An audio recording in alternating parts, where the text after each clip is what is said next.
Toutes ces idées sur l'infériorité des Africains, sous une forme ou une autre, ont été élaborées pour justifier la traite des esclaves et pour ensuite opprimer et exploiter les Africains sous le régime colonial. Le racisme est donc clairement l'un des principaux problèmes auxquels les Africains ont été confrontés, et non seulement les Africains, mais toute l'humanité. Ça empoisonne nos conditions de vie. Les gens nous détestent avant même de nous connaître. On a redéfini notre humanité de sorte qu'une personne en Islande peut se faire une idée de nous sans jamais nous avoir vus ni eu de contact avec nous. Vous comprenez? On a empoisonné les rapports que nous entretenons les uns avec les autres. Si vous êtes choqué lorsque vous allez dans un pays à prédominance noire et que vous vous dites « Tiens, des médecins noirs, des avocats noirs, je ne savais pas », c'est du racisme. Parce que cela veut dire que vous croyez la propagande, les stéréotypes, l'idéologie, l'idée de quelque chose ou de quelqu'un qu'on tente de vous imposer et qui est totalement fausse. Ce n'est pas parce que vous êtes marié à une personne de race différente que vous n'êtes plus raciste. Ce n'est pas parce que vous avez des enfants de race mixte que vous n'êtes pas raciste. Pas plus que le simple fait d'être noir ou de race mixte signifie que vous n'êtes pas raciste.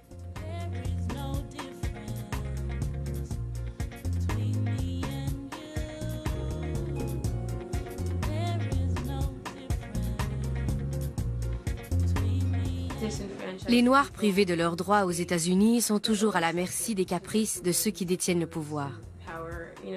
Ce qui ne veut pas dire qu'ils se font tabasser par la police. Mais peut-être qu'ils se font renvoyer de leur travail sans raison. Ou peut-être qu'ils ne gagnent pas autant qu'un autre pour le même travail. Ou il peut arriver que quelqu'un ne vous montre pas un appartement, non seulement qu'il ne vous le donne pas, mais il ne veut même pas vous le faire visiter. J'ai lu une étude sur l'utilisation de dispositifs de reconnaissance de la voix. Si d'après votre voix vous êtes noir, on vous dit que le logement n'est plus disponible. Si on pense que vous êtes blanc, on vous invite à venir le voir. Et là, si on se rend compte que vous êtes noir, on vous dit qu'il est pris.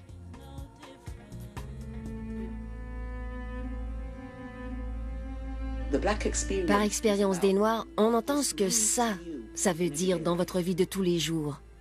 Dans une entrevue d'emploi, à l'université, dans la rue, dans les magasins. Tout ce que ça veut dire. Comment on vous sert. Lorsque vous allez à l'étranger, comment les gens communiquent avec vous. Quelles possibilités et portes s'entr'ouvrent ou vous claquent au nez. Y a-t-il quelqu'un que ça intéresse?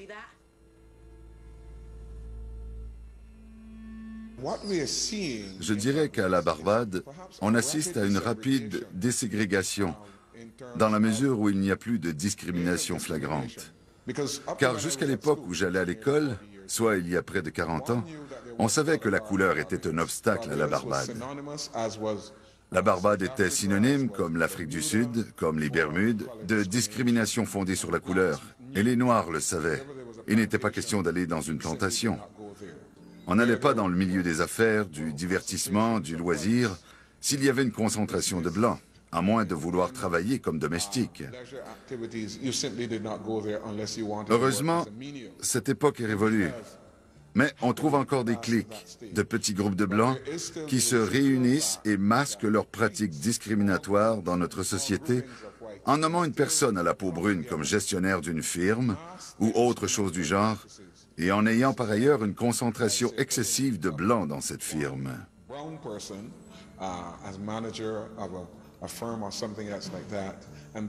Ces firmes continuent à pratiquer de manière subtile la ségrégation dans l'emploi. Elles recrutent des gens de partout dans le monde, pourvu qu'ils soient blancs. Et notre gouvernement consent cela, de sorte qu'on le retrouve les Barbadiens hautement qualifiés dans les postes de cadre inférieurs et intermédiaires, et au-dessus d'eux, il y a un plafond de verre qui est peint en blanc. Lower and middle management level, and then there's a glass ceiling, which is painted white.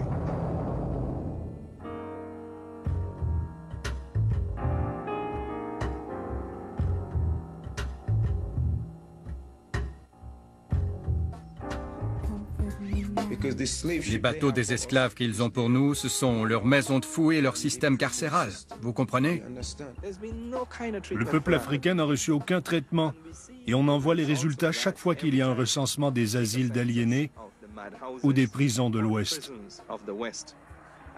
Les Africains y sont présents en nombre nettement disproportionné par rapport à notre présence dans la population. Vous jetez en prison 1,5 million d'Africains. Alors ne me dites pas que vous n'avez pas perpétué l'institution de l'esclavage. En enfermant autant de frères et de sœurs, vous avez rétabli l'institution de l'esclavage. Parce que lorsqu'ils sortent de prison, peuvent-ils voter? Puisque c'est là votre critère de la citoyenneté, vont-ils trouver un emploi décent? Qui va les aider à surmonter le fait qu'ils ont soit violé, soit été violés par quelqu'un?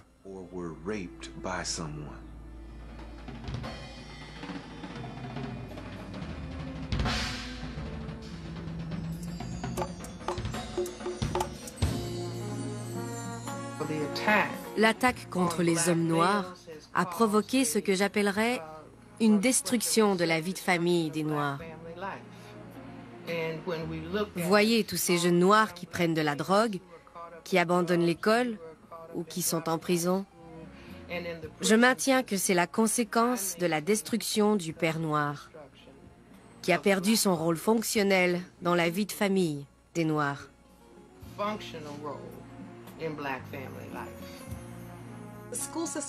Le système scolaire ne leur enseigne pas la vérité sur leur identité et leur plein potentiel.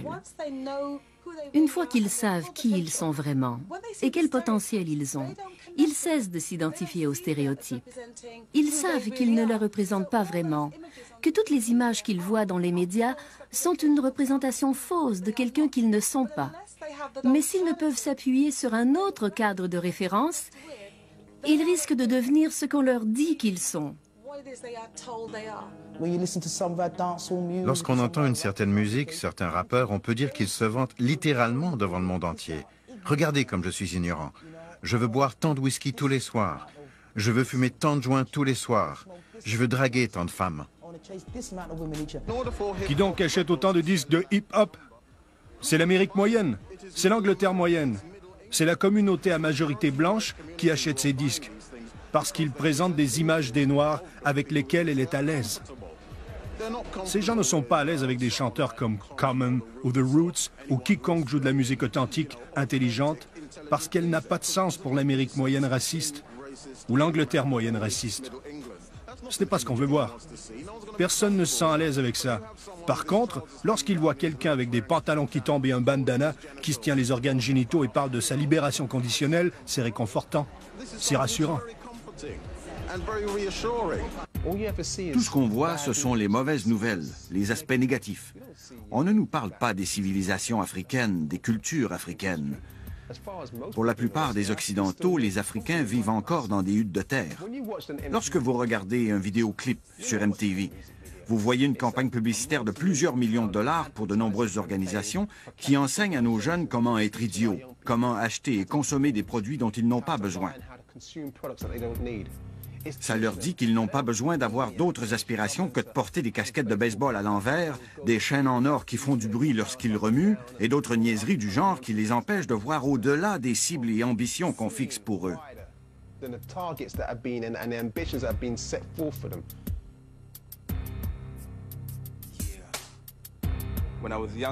Quand j'étais plus jeune, on commençait tôt à avoir le sens des responsabilités.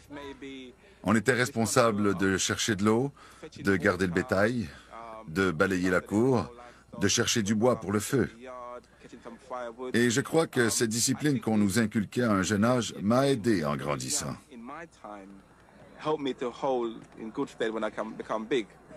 Les enfants d'aujourd'hui, dans notre société surtout, ont une grande liberté. On les tient tranquilles avec la télévision ou les jeux vidéo. Et tout ce qu'ils ont à faire, c'est jouer. Après ça, on essaie de leur imposer le sens des responsabilités, alors qu'ils n'ont pas appris à être responsables. C'est une des raisons des problèmes que nous avons avec nos enfants. Nous devons travailler en tandem avec nos jeunes. Nous devons arrêter d'avoir peur de nos propres enfants. Comme le dit le proverbe, ce que les parents n'enseignent pas à leurs enfants, le monde le leur enseignera. Et le monde a de terribles choses à leur enseigner. Alors, enseignez-leur ce que le passé leur a légué. Parlez-leur des grands esprits, de Malcolm, Della Bacon, W.B. Du Bois, Martin King, Elijah Muhammad, Sojourner Truth. Nous devons leur en parler et leur laisser en héritage. Il faut leur enseigner les aspects positifs de ce que veut dire être africain. Tout ça ne tombera pas du ciel et l'homme blanc ne le leur enseignera pas. Vous savez ce que fait l'homme blanc? Il fait ce qu'on appelle du remplacement de la mémoire. Il nous enlève notre mémoire et met la sienne à la place. Voilà pourquoi bien souvent les Noirs ne se souviennent pas de leur nom. Voilà pourquoi ils disent qu'ils s'appellent John, Stafford, Rachel et Ron et ce genre de choses. Parce qu'ils ne se souviennent pas de leur nom. Demandez-leur qui sont les philosophes de leur histoire. Ils ne se souviennent que des Grecs. Nous devons recouvrer notre mémoire, récupérer notre histoire et notre culture. Tant que nous ne reconstruirons pas ce qu'il y a de mieux dans notre histoire et dans notre culture pour enrichir et élargir nos vies, nous resterons pauvres et nos jeunes en souffriront. Nous devons laisser un héritage digne du nom et de l'histoire de l'Afrique.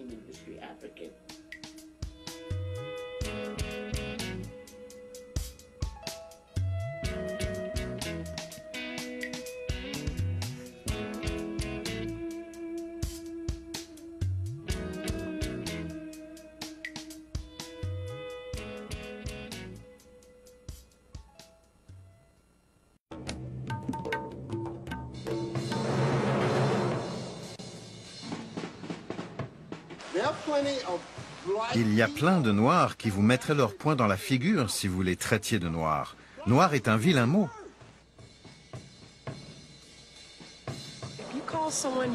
Si vous traitiez quelqu'un de vieil Africain noir, vous déclenchez la bagarre. C'est cette manière d'intérioriser toute cette négativité qui a été très dommageable pour les enfants de notre culture, de notre race. Pourquoi associe-t-on le noir à ce qui est laid, ce qui n'est pas beau, ce qui est mauvais, immoral, comme le dit le dictionnaire? Black, characterized by grim or grotesque satire. Black comedy. Black ball. Black Monday. Black magic. Black death. Black, dirty, soiled. Black widow. Black, thoroughly sinister or evil. Black bald. Black male. Black poop.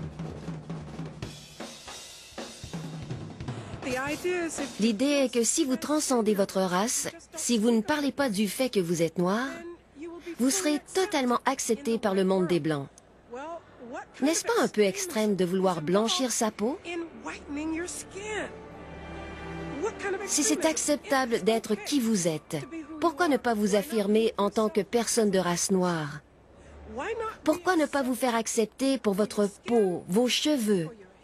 Peu importe comment vous voulez vous représenter. Pourquoi alors est-il de règle d'oublier sa culture, de ne pas parler du fait qu'on est noir, de ne pas parler de son héritage qui est différent? Car alors la société des Blancs nous récompense en nous considérant comme des égaux? C'est saugrenu. Pour moi, c'est complètement idiot, c'est absurde. Le concept de la beauté a été défini sans tenir compte de nous, les Noirs. Ce qui évidemment s'explique par l'histoire de l'esclavage, par nos contacts avec l'Europe et le reste du monde, De toute évidence, l'Europe domine et a toujours dominé et a exercé un pouvoir sur nous. Pas seulement sur notre histoire et ainsi de suite, mais sur le concept que l'on a de soi, la manière dont on s'identifie, et cela joue un rôle sur ce que l'on considère beau. Le problème, c'est que cette mentalité existe encore aujourd'hui. Et avec la mondialisation et la rapidité avec laquelle on peut transporter des images, on nous présente un certain concept de la beauté, que nous idolâtrons, que nous nous approprions ensuite, et tout le monde veut être pareil. Je ne sais pas comment dépasser ça. Il nous faut davantage d'images, je suppose, d'Africains américains et de gens d'Afrique et de partout, qui ne ressemblent pas tous à Halle Berry ou Vanessa Williams. Ce sont de très jolies femmes, mais si c'est le seul type de visage de noir que l'on voit, ça ne nous avance pas beaucoup, simplement parce que ce sont des noirs. Ça manque de diversité. Et bien sûr, si c'est ça, la beauté, je vais essayer d'obtenir cette idée de la beauté. Non seulement ce sera douloureux physiquement, si j'essaie de lisser mes cheveux ou de blanchir ma peau, mais mentalement aussi, c'est très, très persistant. Ça a un effet sur soi-même et l'estime qu'on a de soi.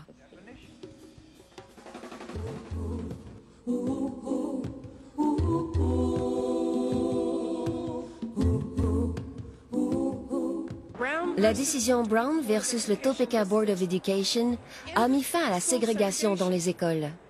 Thurgood Marshall a plaidé la cause et ce qui l'a beaucoup aidé, c'est un psychologue ou un psychiatre qui avait réuni un groupe d'enfants noirs dans une pièce et leur avait présenté des poupées noires et des poupées blanches.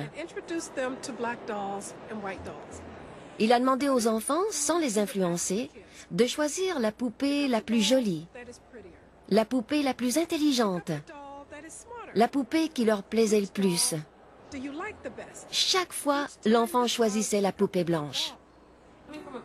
Si vous venez d'un pays où vous avez l'habitude de voir des gens comme vous au pouvoir, où votre premier ministre, votre trésorier, le chef des armées, le directeur de la station de radio sont des gens comme vous, cela a une influence sur vous et vous aide à avoir davantage confiance en vous.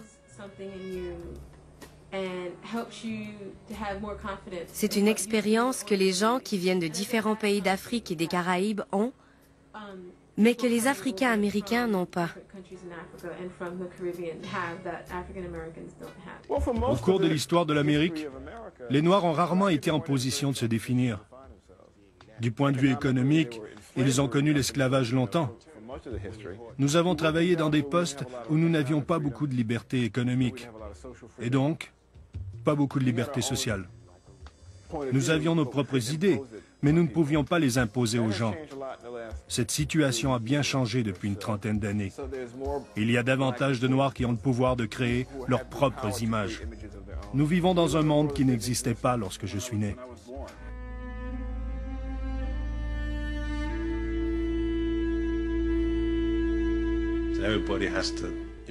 Nous devons tous comprendre notre histoire, notre passé et le rôle que la culture joue dans la vie des êtres humains. Aucun être humain ne peut exister en dehors d'une culture. Nous parlons tous une langue particulière. Nous avons un certain mode de vie, un certain style de vie, et ainsi de suite. Ce sont des aspects de la culture qui sont importants, mais ils doivent être reconnus pleinement pour que nous puissions vraiment exister en tant qu'êtres humains. Or, à mon avis, c'est quelque chose qu'on a souvent tendance à nous refuser ou à déprécier d'une manière ou d'une autre, comme si les cultures des personnes d'origine africaine, surtout celles qui appartiennent à la diaspora, mais aussi celles du continent, étaient considérées moins importantes que les cultures de l'Europe, ou les langues de l'Europe, les institutions, et ainsi de suite. Si nous faisons un effort concerté pour renier notre identité de noir, pour renier notre passé d'esclaves noirs, il ne sera pas possible de nous acculturer pleinement au profit d'une identité blanche, d'une identité européenne. Les enfants trouvent difficile, par exemple, de s'identifier même aux Caraïbes, s'ils ont grandi en Grande-Bretagne. Bien sûr, ce sont des citoyens britanniques, mais ils ont une origine nationale précise qui devrait être encouragée, car autrement, comment peuvent-ils exister en tant qu'êtres humains pleinement équilibrés s'ils ont toujours l'impression de devoir renier leur culture, leur origine nationale?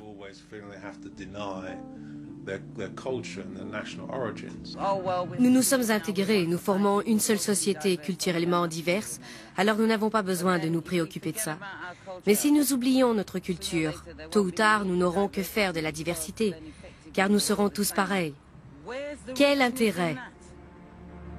Ce qui fait la richesse du monde, c'est que tout le monde est différent. Comment on apprend à apprécier les différentes cultures? Alors nous avons l'air de vouloir en finir avec tout ça parce que nous formons une seule société et que nous voulons tous être comme les autres. Dans les années 60, nous avons fait valoir que le principal défi des Noirs était la crise culturelle et que tant que nous ne récupérerons pas notre culture et que nous ne mettrons pas en valeur les aspects les plus positifs de notre identité africaine, de notre humanité, nous ne réaliserons jamais notre plein potentiel. Tant que nous n'utiliserons pas notre culture pour briser le monopole que l'oppresseur exerce sur nos esprits, la libération est non seulement impossible, elle est impensable.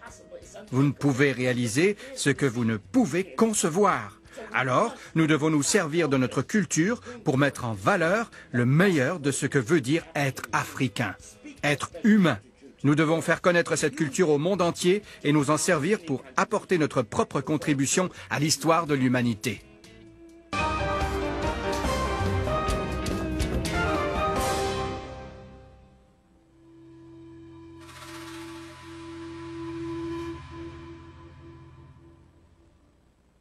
Lorsque vous voyez autour de vous, partout dans le monde, des Africains en situation d'asservissement, c'est l'héritage de l'esclavage que vous voyez, l'héritage du colonialisme européen, l'héritage de la suprématie des Blancs. Notre société a connu l'esclavage pendant plus longtemps qu'elle n'a connu la liberté. Il est évident que notre société n'est toujours pas sortie du régime de l'esclavage. Dans ce sens que nous, les Noirs, avons toujours l'impression que les Blancs sont supérieurs. C'est plus subtil aujourd'hui que, disons, il y a 50 ans, mais ce sentiment a toujours un effet sur nos relations entre groupes de couleurs, entre groupes ethniques, sur ce que nous pensons de nous-mêmes, de nos propres accomplissements et du monde extérieur.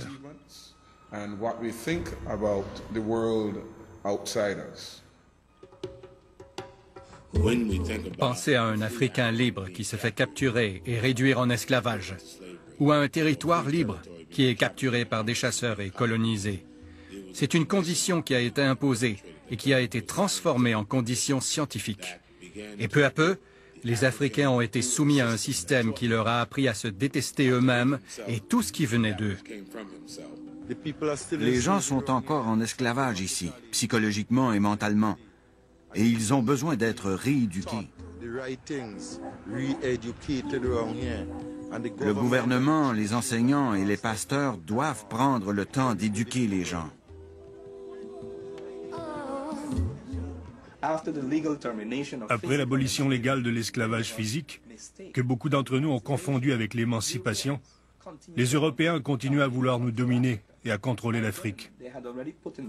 Ils avaient déjà mis en place l'esclavage mental, alors ils n'avaient plus qu'à continuer. Beaucoup d'entre nous pensent être émancipés, mais nous ne sommes pas émancipés. Nos actions sont déterminées par les murs de prison psychologiques dont nous continuerons à hériter.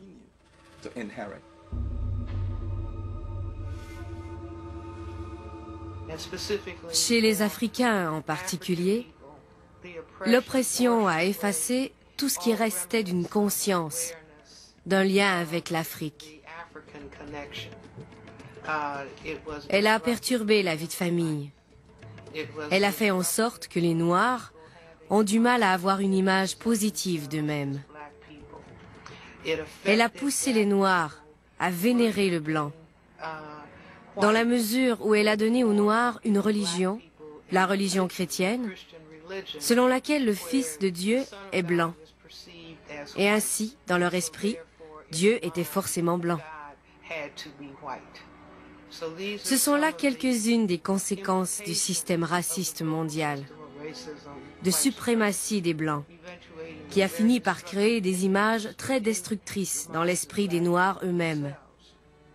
Et comme la peau de couleur noire était dénigrée, de nombreux comportements inspirés par ce dénigrement ont saturé l'esprit des gens de couleur, des Noirs surtout.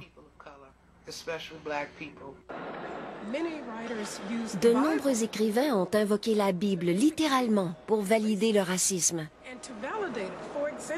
Un des exemples les plus notoires et les plus malheureux de fausses interprétations des Écritures veut que Cam ait été maudit par son père et qu'en conséquence, les descendants de Cam aient été condamnés à être des esclaves à tout jamais. Ses descendants étaient noirs, dit-on, ou africains, et cette malédiction de Cam a été utilisée pour justifier l'esclavage.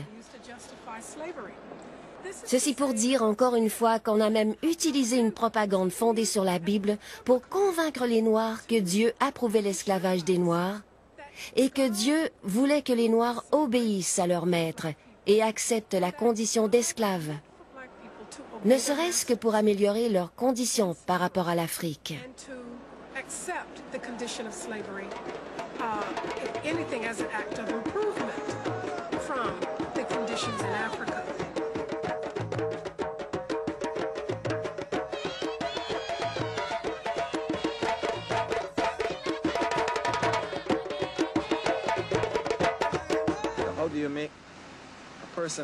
Comment fait-on de quelqu'un un esclave?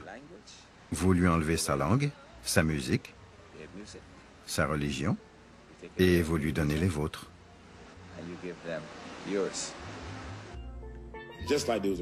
Tout comme il y a eu un processus pour faire des esclaves et pour faire une Afrique coloniale, il doit y avoir un autre processus pour libérer l'esclave africain et l'esprit colonial africain.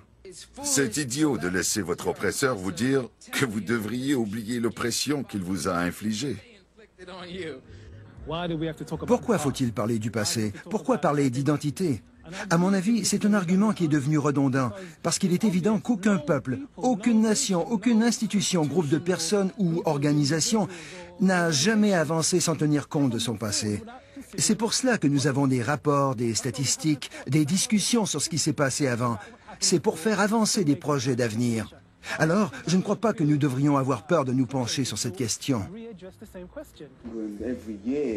Chaque année, nous avons le jour du souvenir, avec le coquelicot et ce genre de choses. On voit sans arrêt des documentaires sur la guerre, la Première Guerre mondiale, la Seconde Guerre mondiale, et les Juifs ont un film sur l'Holocauste et toutes sortes de choses chaque année. Ils ont des expositions sur le sujet. Mais quand il s'agit de nous et de ce que nous avons subi, on nous dit de ne pas nous en souvenir.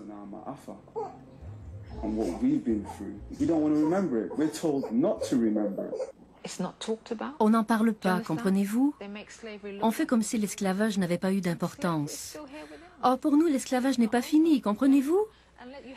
Il faut pouvoir définir cette chose, comprendre les conséquences de l'esclavage. On en a fait trop peu de cas.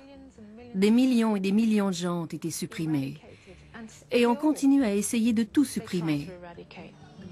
Comment peut-on dire qu'il faut oublier? Il faut en parler et l'enseigner. Tout comme les Juifs parlent de l'Holocauste. On leur dit de ne jamais oublier. Alors pourquoi faudrait-il que ce soit différent? Toutes ces idées sur l'infériorité des Africains, sous une forme ou une autre, ont été élaborées pour justifier la traite des esclaves.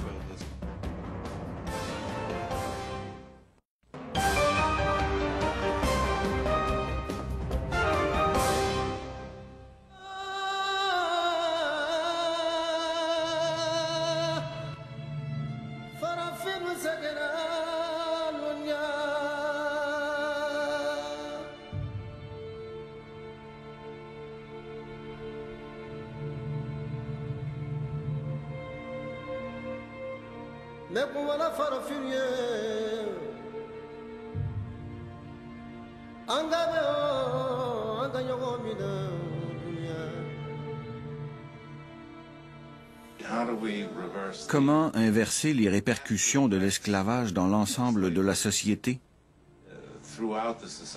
Comment revendiquer notre vraie place dans la société?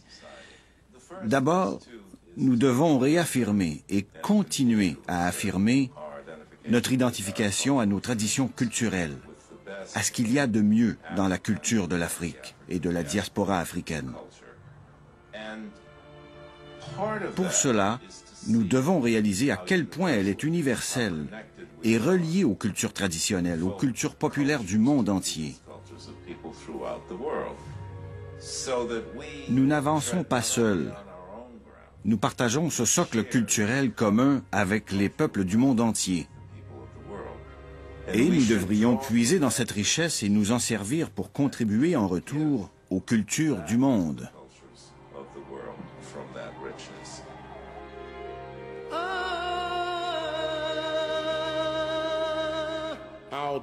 Comment préserver une culture qui nous a préservés? Nous devons rechercher ce qui fait que nous sommes typiquement africains, ce que nous avons de meilleur. Définir ces principes et commencer à partager ces principes, les apprécier, nous y accrocher et ne permettre à personne de s'interposer. Un peuple sans passé est un peuple sans histoire. Et un peuple sans histoire n'a pas de racines, et un peuple sans racines n'a pas de fondation.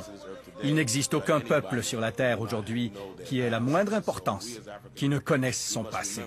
Le peuple africain doit donc se souvenir de son passé, aussi dur, aussi horrible ou extraordinaire soit-il. Nous devons nous souvenir du bon et du mauvais, et nous rappeler que le fait que les Africains aient survécu aux horreurs de l'esclavage et du colonialisme ne témoigne pas d'une faiblesse, mais de notre force. Nous ne ressentons aucune honte. Ceux qui nous ont réduits en esclavage devraient avoir honte. Nous avons survécu à cette histoire. Nous allons enseigner à nos enfants la vraie histoire, la vraie culture, les vraies valeurs éthiques et morales. Nous allons apprendre à nos jeunes à débarrasser leurs esprits du carcan européocentrique et les élever littéralement afin qu'ils recommencent à penser par eux-mêmes. Nous devons absolument voir le monde avec des yeux d'Africains.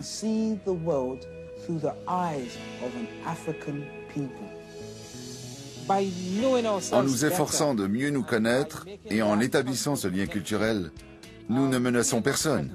Nous ne faisons que développer nos forces intrinsèques et les mettre à la disposition des formations nationales dont nous faisons partie.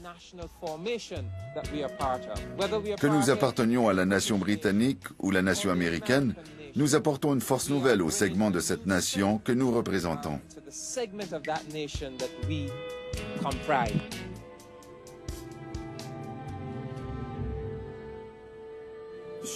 Plusieurs choses ont permis de préserver notre peuple durant l'Holocauste de l'esclavage. Le plus important, je crois, ce sont nos profondes racines spirituelles. Cette capacité de puiser au plus profond de nous-mêmes pour trouver un peu de beauté, de sens et de liberté, en dépit de conditions les plus oppressives au monde. Nous devons tailler dans la roche dure de la réalité la place que nous voulons occuper et la laisser en héritage à ceux qui viendront après nous. Nous devons nous assurer que nous savons qui nous sommes, d'où nous venons et que nous comprenons ce qui nous est arrivé. Ce n'est qu'ainsi que nous saurons automatiquement reconnaître nos propres intérêts, promouvoir ces intérêts et les défendre. Vivre l'Afrique au lieu de simplement en parler et trouver une manière de nous assurer que ces connaissances, ces attitudes et ces objectifs ne seront pas limités à un petit groupe d'entre nous, mais seront la possession commune, le désir commun et les objectifs communs de la vaste majorité d'entre nous. Je crois que c'est la tâche la plus importante qui nous attend. Et si nous réussissons, nous pourrons quitter ce monde le sourire aux lèvres.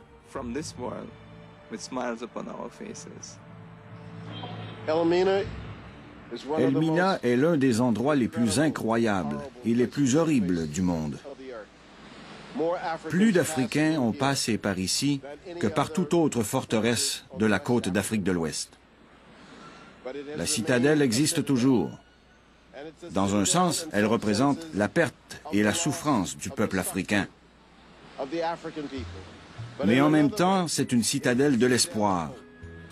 Et au moment où le soleil se couche, même ce soir, sur ce splendide littoral, il faut espérer que demain, il se lèvera sur l'optimisme et l'espoir d'une nouvelle génération d'Africains prêts à reconstruire l'univers africain et à mettre fin à 500 années de misère.